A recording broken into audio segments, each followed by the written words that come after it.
I talk to some guys who are like, yeah, I'm going to get into real estate, and they quit their job before experiencing it.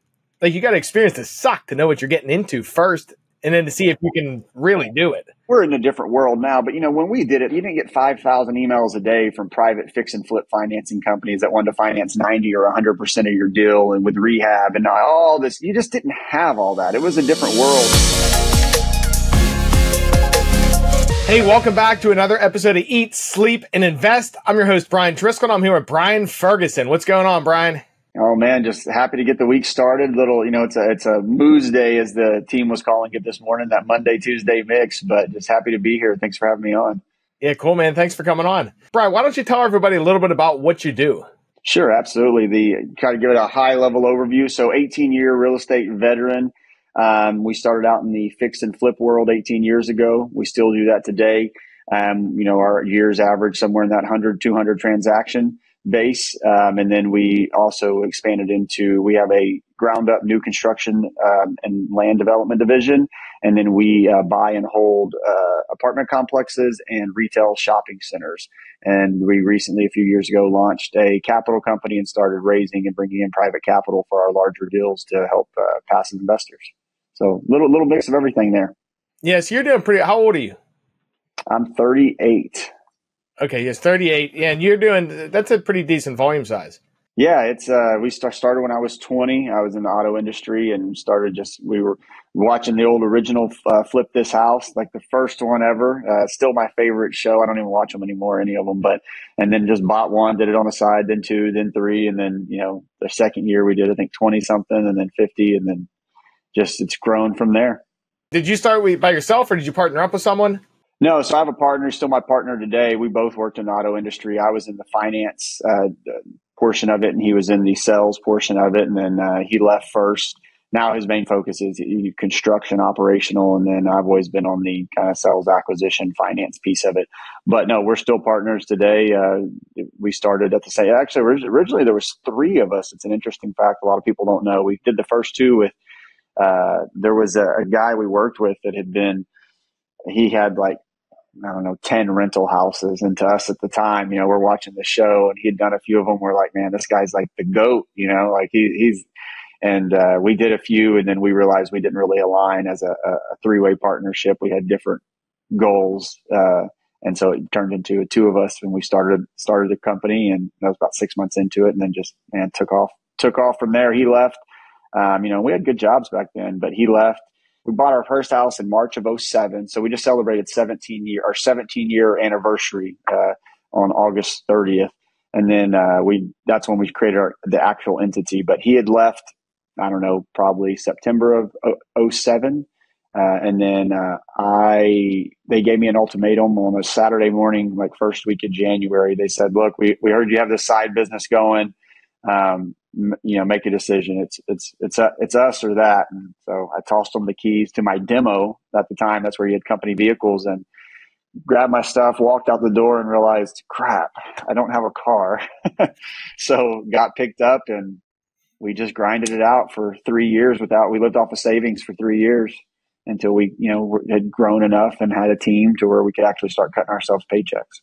That takes some nuts too, like leaving a job and going on your own. Because when you're starting in real estate too, it's not very stable. It's like you kind of eat what you kill, and then you. Oh yeah. Then you start for a while. It was terrible back then because when I did really well in finance then. So this is 2007. I'm 20, 21, whatever that would be. So 20 when we started, 21 when I walked. I was just shy of being 21 actually. It would have been right before my 21st birthday if it was 07, born in 86. And I was making your six figures plus. So, that's what I walked away from. So, I remember getting home and just when it all sunk in, the adrenaline settled down, and I was like, I have no idea why I just did it, but I knew that's what I wanted. I knew, the problem with you work 6 days a week, 80, 90 hours a week, and you could do extremely well. And then if ownership changes or management changes, you could be gone the next day. There's no quality of life in that whatsoever. So. Yeah, 80 hours is cool back then, but when you get because we were talking, you have kids, and when you get kids and things too, then it's like you can't really be working 80 hours at our age. No, I couldn't imagine. I mean, I did, don't get me wrong, starting the company, I mean, the 80 hours turned into 100 hours, 7 days a week, because I was the acquisition specialist, the sales associate. I did I did everything. But it did that to get here. That was always the goal, but it was a long grind. Yeah. Talk about eat what you kill. I would move every 6 months because we could take money out, but then how are we going to, it was like, okay, do we expand the team and hire someone, or do we take money out? And we're like, no, we're just going to keep reinvesting. So we would sell our personal houses, move, use those proceeds, and then live in, I remember living in the corner of a house while I'm going through construction, because you didn't have the money to buy and hold two houses. You had to sell it and then move into the new one. You'd remodel while you moved from room to room. And then the second it was nice, done, and you got it all staged and pretty, it's like, oh, okay, well, let's put this one on the market. So we've funded a lot through that. Until we were at a point where we could take paychecks. That's cool. It's interesting. And bootstrapping. Yeah, that was bootstrapping at its finest. I think back on it now, and I'm like, man, we did what we had to do. And if I had to do it again, I would do it again. But boy, those were some days. That's why we have a lot of people that come in and they come in and we hire them and they think weekends is a lot. And it's like, man, you don't know, when we've had people leave and go start and want to be on their own. And we've had some that were extremely successful and very happy for them. And you have some that you see them all of a sudden 6-9 months later, they're working somewhere else. They had to go get a job, because it's not for everyone. There's a difference between someone telling you have to be here at 7:45 and here's your schedule, versus just getting up and just doing it. It's two different things and two different walks of life for that, So you were doing it on the side, so you kind of knew what you were getting into a little bit. Because I talked to some guys who are like, yeah, I'm going to get into real estate, and they quit their job before experiencing it. Like, you got to experience the suck to know what you're getting into first, and then to see if you can really do it.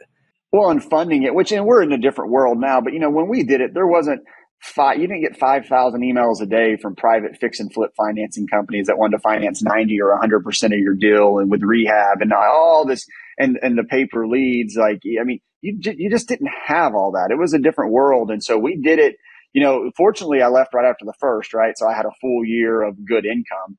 So we were able to bank, we'd go to the banks and we had money saved up, but then we borrow. At first we were just paying out of pocket, but then we're like, whoa, we don't have income anymore. We probably need to hold on to that money and go take on some debt. But luckily we bought ourselves a year. I remember, they just kept asking for tax returns. So we gave them tax returns, and I'll never forget when they finally, it's a smaller town. The bankers, we went into a meeting and they're like, are y'all still working full time? Because that's the income we're using to justify these loans. And we're like, yeah, well, about that, and then that's when it got real interesting, and you had to go find some private investors and whatnot. But yeah, it was definitely a different world back then. It's changed a lot. That's cool. Now you're in Texas, and your population is like, what, 65,000? City is 67, 68. I don't know how it doesn't grow because the city's expanded. The county, everyone says 60. The county pulls up as 92, and then our MSA is about 120. So, but yeah, still on the smaller side. Yeah, it's pretty small, because I'm in Pittsburgh, and we're a smaller city, and we're like 1.8 mil. So it's like... Yeah, we have a mall. We have a mall, and there's still a JCPenney's in it. Yeah. Yeah, you got a Walmart, right? Yeah, well, we got a Walmart and a Sam's Club and a Target and HEB. We got 2 HEBs. We're getting our second Starbucks on the south side of town. They just broke ground, so it's a big deal. So it's like, okay, because I know a lot of guys in big cities are like, yeah, I'm struggling to find deals. You're in a small city. How are you doing the kind of volume you're doing? The interesting, people ask that all the time, but we're buying. I can't tell you. I mean, so I saw 2 deals come across the acquisitions lead this morning, that 2 out of, I think, 4 this morning they were looking at, we had owned before. One like 10 years ago, one 5 years ago. But with the way the market shifted, I mean, the thing about Victoria, it's not we don't do this. We're not on these major ups and downs. We're a slow and steady. Now, when interest rates hiked, it slowed us down, but it didn't really compress pricing a whole lot. It just stopped it from growing, and as long as you watch those cycles, and, we got into it in 07, which was a terrible time to get into it was good for buying, but I mean, it was slow. We ended up getting stuck with quite a few properties we had to hold on to, but, with the increase in the way the market is, you can rebuy about every 4 to 5 years. So, there's 30 something thousand rooftops. You want to do 200. I mean, you do the math. It's definitely doable. And then you have competition. You have the guys that are doing, like, we were talking about earlier, you have the 5 or 10 per year people, then you get some, the newbies that are trying it out. Tons of, we do get we don't really get much out of town competition on fix and flip, right? But you'll get it on the wholesaling, and you'll see one, they'll put something out there that's 80 grand overpriced, but it's, if you're just looking at data sometimes and you don't really study the market, that's what'll happen. But we are definitely huge for our size population. That's for sure. Now, what makes you stay in that rather than in your specific area versus expanding outside? So on the fix and flip side, just, to go and buy and manage the construction, because we're vertically integrated. So we have our own construction team. We have our own property management team. So everything's in-house for us. Traveling to do construction, we'll do it, 30, 40, 50 miles away. We just try to limit the amount of construction on a fix and flip, but it's just much more to manage. Now, we're also in kind of the hotel, hotel novate world. So we will do those on an outside market. Those don't have to only be inside of our market, but we're not really into the pure wholesale, which keeps us from expanding. Now on the apartments and our retail, like our shopping center side, we're actually opening up other markets now because it's easier to do and manage. But I just couldn't imagine having 20 construction projects 150 miles away on a residential side. The thought of it sounds like a nightmare. Yeah, I agree with you. And I talked to a lot of people too. The guys doing really well are focused. It's like we're focused. We know our market really, really well versus, hey, we're just going to get as many markets as possible. And then we're offering too much money or deals are falling through and just spinning wheels. We see it. I have wholesalers that'll call us trying to wholesale us stuff. Because, I'm not opposed to it. I always tell the team, if a wholesaler brings you a deal and they got to it first and we can pencil it in and we can make money on it, I don't care how many people are making money along the way. If we're able to make money, there's plenty there sometimes, but, or if the deal makes sense. But, I used to think the same thing, man, we're stuck in this little market. And then I remember I was at a conference a couple of years ago and I was sitting with this guy and he was one of the speakers, super, super smart guy. And I was telling him that and I'm like, yeah, we really need to get into other markets. And he was like, but if you're doing what you want to do, you can do the volume and the market. Like, they bring deals in and it's actually hard because we're so, we're running on the EOS method now and we're very driven on, processes and accountability. And so we'll be sitting in with our acquisitions manager or director acquisitions and they're looking at the comps and I'll go, I really think you could probably push that to, an extra 50K. I'm like, well, the comps don't say that, but and I'm like, well, did you pull over here? Did you pull from this street? And they're like, well, if you check the box, if I went in a so many mile radius, it doesn't have that comp in there. And I'm like, yeah, but this neighborhood's real similar. That's how well we know it though. I can zoom through pictures, glance at it within 2 minutes. I can put a number on something, and you can't do that. And then now we've started expanding. Like we just, for instance, the leads that come from you guys, we just opened up some of the other smaller markets around us. But when we do those, it takes 20, 30 minutes. You're really looking at the comps, pulling up Google, doing some street view. You're really diving in. Whereas in our market, we don't have to. But I remember the guy told me, he said, if you're doing that well, like what's wrong? What's wrong with knowing one market extremely well versus kind of knowing 10 of them? So I'm with you on that for sure. He probably was a pretty smart guy. It's like, if it's not broke, don't fix it. Right. Yep, exactly. Like sometimes you're like, well, they're doing it. And it's kind of like, like looking at people's relationships on Facebook, right? Don't believe everything you see online sometimes. Like just because they're saying they're in all these markets or, a lot of times people are telling you that as they're selling you a package or training or something as well. So, but you're right. If it's not broke, unless you need the expansion or want it. Yeah. It's tough. I even see that in marketing too, because like with marketing and it's just even being in business and everything, it's like you always want to do more. You always want to try to figure out how to be better. So in marketing, like when we touch things, a lot of times we just break it. It's like, if things are working, like if your model's working, ride that momentum and see how big you can make it before trying to throw other monkey wrenches in. Yeah, absolutely. Yeah. You're right. Sometimes we mess that. We've done that over the years. You're like, oh, maybe I can make it a little bit better. And sometimes you just sit back and realize, man, that's going really well. It's okay to build something, let it go well, and just let it just keep doing what it was built to do. Yeah, that's important too, especially people just getting into business, because that's more boring. It's like, that's not the fun things like innovating, coming up with stuff. And it's like, okay, once you have something working, be bored and make processes and like follow Absolutely. Them. Yeah, absolutely. Or go build another company. Hey, this company's on cruise control, great. We'll go build another one, because if you get the systems and say people all the time are like, oh, you should think about opening this. There's money. And I'm like, shit, sorry, there could be money in everything, but that doesn't mean you want to take on the time capacity of doing it. But if you're on cruise control, find something else you're passionate about, put those same systems and processes in place and go make money there. Yep. All right. So you got into the business. You started with 3 people, went down to 2. And because I saw on your website too, you have EOS on there. You just mentioned it.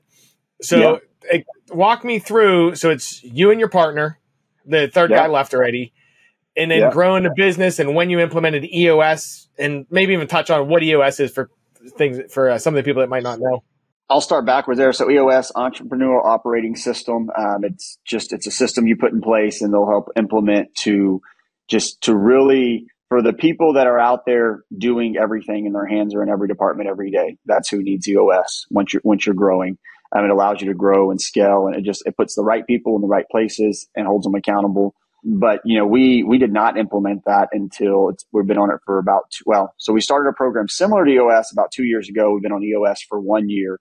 But up until that point, so we grew, and then kind of everybody did everything. And then me and my partner realized like there couldn't be 2 chiefs on certain things. We quit stepping on each other's toes. That caused a lot of conflict with us. So we said, okay, look, you handle this piece. You're specialized. I'm specialized in this piece. And then as we started opening other companies, then it got very division specific. Like he may be more over this division with the division manager, and then I'd be over this. And then what that created is we had like Platinum Home Investments, Kimberlite Homes, Platinum Properties. We were all over the place. And then the Fergmar brand was established, which is Ferguson Martinez. That's where Fergmar comes from. And then we've spent the past few years really trying to rope everyone back and just make it Fergmar. We've even changed the name of some of the companies. We're going to disregard one of the entities, and just everything will be Fergmar. And it was hard to do, to the point we even but parted ways with some people that were very much in the old way of couldn't get to the new, the way the future was going to be. Because we were just stunning our growth trying to grow it individually, because it's all real estate investing, and we still have some separate pieces. But anyway, we went to the EOS model because I just felt like we do great, and then we hit a hiccup. And what you realize was no one was taking accountability for their own departments fully. And then everyone thought, oh, I have to have an answer from so-and-so or so-and-so. And we implemented EOS, and we've got I sit in the visionary seat, as the managing partner. My partner now, he's still he's kind of on a as needed basis. He's enjoying life. When we need his expertise or specialties, he jumps in. And then we brought in an integrator who is our kind of vice president that runs all the day to day. And then we have another VP, and then our directors that kind of each run their own departments. And we're still involved. We're still growing. It's a painful growth process, but it's definitely the way of the future. I now could say for the first time in 18 years, I can see a path ahead in 5 or 10 years where if I showed up, it wouldn't matter some days. I could see me sitting on a board, and that's all I need to be. And I'll say for 16 years, I never felt that way. I felt like the only end in sight would be to just shut it down one day if I got, you didn't want to do it anymore. Yeah, that's solid. I like EOS. Did you go directly to EOS, or did you work with someone that does EOS? We actually at a conference through someone recommended them to me, and then they were part of the collective Genius group. And so it was a group that does something similar to EOS. So we ran with them for a year, and they sent in, my terminology will be EOS based. They use a little different, but they had an implementer. They'd come down to our quarterlies. They actually held our weekly leadership meetings. And then I started studying the EOS method, and just, felt a little bit more aligned with that route of it.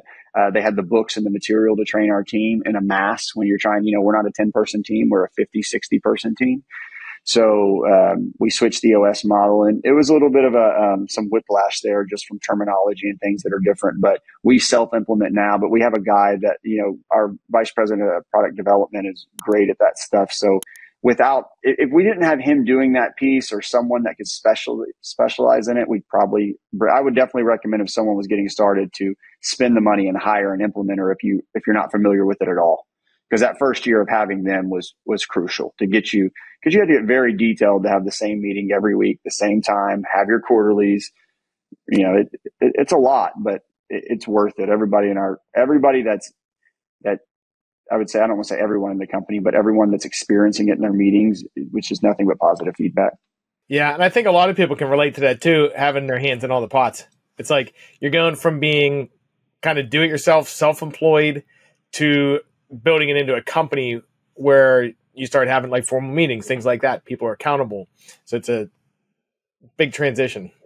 And, the two biggest things are one, understanding that 70 to 80% rule. Like it's never going to be, and I still struggle with that sometimes is, and I wouldn't have done it just like that, but that doesn't mean they did it wrong. I just may have done it differently, and trying to take a step back and saying, okay, well, explaining, here's what I would have done it. I do that with like, so my counterpart, I do it with him all the time, like the one that's our integrator.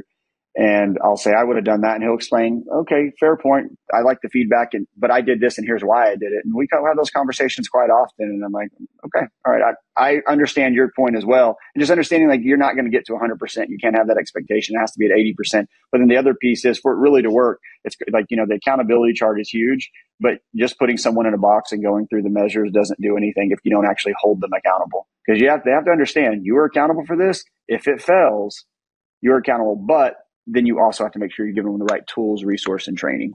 Because without that, you're just setting them. You can't expect them, oh, you're now the director of X and I want this many widgets made in a month, but I'm not going to show you how to make widgets or how I ever did it. But I'm going to be really upset and going to write you up on the first if you didn't make so many widgets. So it's definitely a balancing act. And we've learned it all sounds great. Just having to learn all those pieces the hard way is a little bit of a long road, but it's worth it. Yeah, and it works. It allows you to scale. Yeah, to me, it's the only. I'm not saying people haven't scaled without it, right? That's not the truth, but it'll definitely help you get there. That's for sure. Yeah, that's cool. So okay, back to your market. You got say 65 to 100,000 people roughly homes. Yep. Let's talk about marketing because, like we were talking before, it's like one channel is not going to cut it. How do you guys get all your deals? Like what channels are you using and what do you find successful?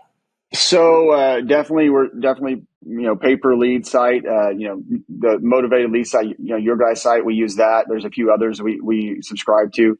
And that, again, sometimes that'll be really busy for us in a month and you may get 6-10 leads in a week. And then sometimes it doesn't go off for a few weeks. We market pretty heavy as far as we're real big on the referral process. There's like a get paid link on our website. We pay really well on referrals and we push that a lot. So probably 50 to 70% of our business on a given month is either walk-ins or referred to us. And we're also in a massive, an old Wells Fargo building that is one of the busiest intersections in town. And it literally says real estate center on the front. So, I mean, you can't miss, and there's a sign outside that says we buy and sell real estate. So if you need to sell real estate, they know to come to us. We have a good relationship with agents. So it's a mixture of all that. Now, if we were starting today, I would say we're not as aggressive as we could be on our market. I'm literally having calls constantly the past few weeks because we're fixing to ramp up big time. We're actually hiring additional acquisitions associates and ramping up the marketing just because we want to double what we're doing now. And I'm learning all the pieces that we haven't been doing. And we've gotten away with kind of doing it the old way and not evolving as fast. But if we were starting day one today with our current process, it wouldn't be successful because we wouldn't have that 50 to 70% referral and word of mouth system. That would not work. So what we're doing, I would say, wouldn't work in Houston, and it wouldn't work if we were new to the market.